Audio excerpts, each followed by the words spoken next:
ಪ್ರಿಯ ಸ್ನೇಹಿತರೆ, ವಿಜಯ ಕರ್ನಾಟಕ ಪಾಡ್ಕಾಸ್ಟ್ಗೆ ಸ್ವಾಗತ. ನಾನು ನಿಮ್ಮ ಹರಿಪ್ರಕಾಶ್ ಕೋಣೆಮನೆ. ರಾಜ್ಯದಲ್ಲಿ ಗ್ರಾಮ ಪಂಚಾಯಿತಿ ಚುನಾವಣೆ ದಿಢೀರಾಗಿ ಘೋಷಣೆ ಆಗಿದೆ. ಎಲ್ಲ ಜಿಲ್ಲೆಗಳಲ್ಲೂ 2 ಹಂತದಲ್ಲಿ ಚುನಾವಣೆ ನಡೆಯಲಿದ್ದು ಡಿಸೆಂಬರ್ 22 ಮತ್ತು 27ರಂದು ಮತದಾನ ನಡೆಯುತ್ತೆ.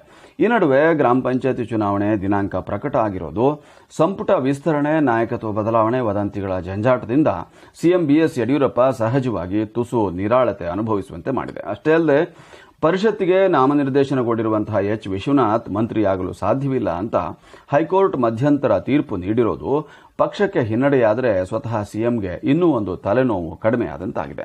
ಡಿಸೆಂಬರ್ನಲ್ಲಿ ಗ್ರಾಮ ಪಂಚಾಯಿತಿ ಚುನಾವಣೆ, ಜನವರಿಯಲ್ಲಿ 2 ವಿಧಾನಸಭೆ, ಬೆಳಗಾವಿ ಲೋಕಸಭೆಗೆ ಉಪಚುನಾವಣೆ ನಡೆಯಲಿರೋದು ಸಿಎಂ ಅವರನ್ನ 10 ಹಲವು ರಾಜಕೀಯ ಸಮಸ್ಯೆಗಳಿಂದ ಪಾರು ಮಾಡಲಿದೆ ಎಂಬುದು ರಾಜಕೀಯ ವಿಶ್ಲೇಷಕರು ವ್ಯಕ್ತಪಡಿಸುವಂತಹ ಅಭಿಪ್ರಾಯ. ಮಾತೃಭಾಷಾ ಶಿಕ್ಷಣ ಹಾಗೂ ಕನ್ನಡದಲ್ಲೇ ಆಡಳಿತ ಸೇರಿದಂತೆ ಕನ್ನಡ ಕಾಯಕಲ್ಪಕ್ಕೆ ಕಾರ್ಯಸೂಚಿ ಮಂಡಿಸುವ ತೀರ್ಮಾನದೊಂದಿಗೆ 30 ದಿನಗಳ ವಿಜಯ ಕರ್ನಾಟಕ ಕನ್ನಡ ಕಹಳೆ ಚಿಂತನ ಮಂಥನ ಸರಣಿ ಸೋಮವಾರ ಸಂಜೆ ಮುಕ್ತಾಯವಾಯಿತು. ಸಂಸತ್ತಿನಲ್ಲಿ ಕನ್ನಡ ಮೊಳಗಿಸುವ ಉದ್ದೇಶದಿಂದ ಇಷ್ಟರಲ್ಲೇ ಕರ್ನಾಟಕದ ಎಲ್ಲ ಸಂಸದರೊಂದಿಗೆ ಸಮಾಲೋಚನೆ ನಡೆಸುವ ತೀರ್ಮಾನವನ್ನು ಅದೇ ವೇಳೆ ತೆಗೆದುಕೊಳ್ಳಲಾಯಿತು.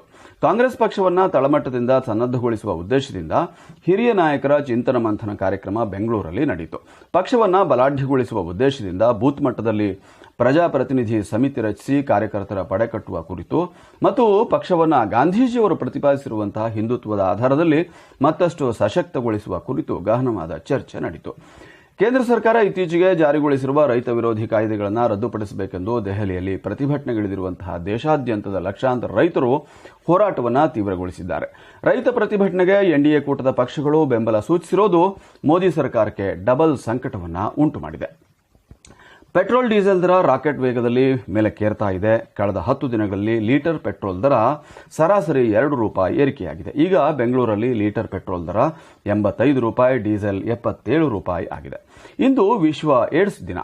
ಈ ರೋಗ ಪತ್ತೆಯಾಗಿ 3.5 ದಶಕವೇ ಕಳೆದರೂ ಔಷಧ ಶೋಧ ಮಾತ್ರ ಸಾಧ್ಯವಾಗಿಲ್ಲ. ಮುಖ್ಯವಾಗಿ ಅತಿ ಹೆಚ್ಚಿನ ಸಂಖ್ಯೆಯ ಏಡ್ಸ್ ರೋಗಿಗಳು ಕೊರೋನಾಕ್ಕೆ ಬಲಿಯಾಗ್ತಾ ಇದ್ದಾರೆ. ಹೀಗಾಗಿ ಈಗ ಏಡ್ಸ್ ವಿರುದ್ಧ ಇರುವ ಏಕೈಕ ಅಸ್ತ್ರ ಅಂತಂದ್ರೆ ಸುರಕ್ಷಿತ ಲೈಂಗಿಕ ಸಂಪರ್ಕ ಮಾತ್ರ.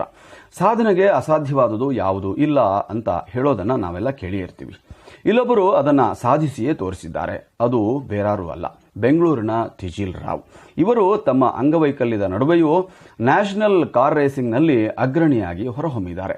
ತಿಜಿಲ್ ಯಶೋಗಾಥೆಯನ್ನ ನೀವು ಓದಲೇಬೇಕು. ಇಂತಹ 10 ಹಲವು ಸುದ್ದಿಗಳು ಇಂದಿನ ವೀಕಾ ವಿಶೇಷ. ಇನ್ನು ಕೊನೆ ಮಾತು, ಕೆಲವೊಮ್ಮೆ ಮೂರ್ಖ ನಿರ್ಧಾರಕ್ಕಿಂತಲೂ ಗೊಂದಲವೇ ಲೇಸು. ಏಕೆಂದರೆ ಗೊಂದಲದಲ್ಲಿ ಕನಿಷ್ಠ ಒಂದು ಸಾಧ್ಯತೆಗೆ ಅವಕಾಶ ಇರುತ್ತೆ, ಆದರೆ ಮೂರ್ಖ ನಿರ್ಧಾರದಲ್ಲಿ ಎಲ್ಲ ಅವಕಾಶಗಳು ಮುಚ್ಚಿ ಹೋಗಿರುತ್ತವೆ. ವೀಕಾ ಅಂದ್ರೆ ಸಮಗ್ರ ಸುದ್ದಿಲೋಕ ಕಣ್ರಿ. ಶುಭ ದಿನ, ನಮಸ್ಕಾರ.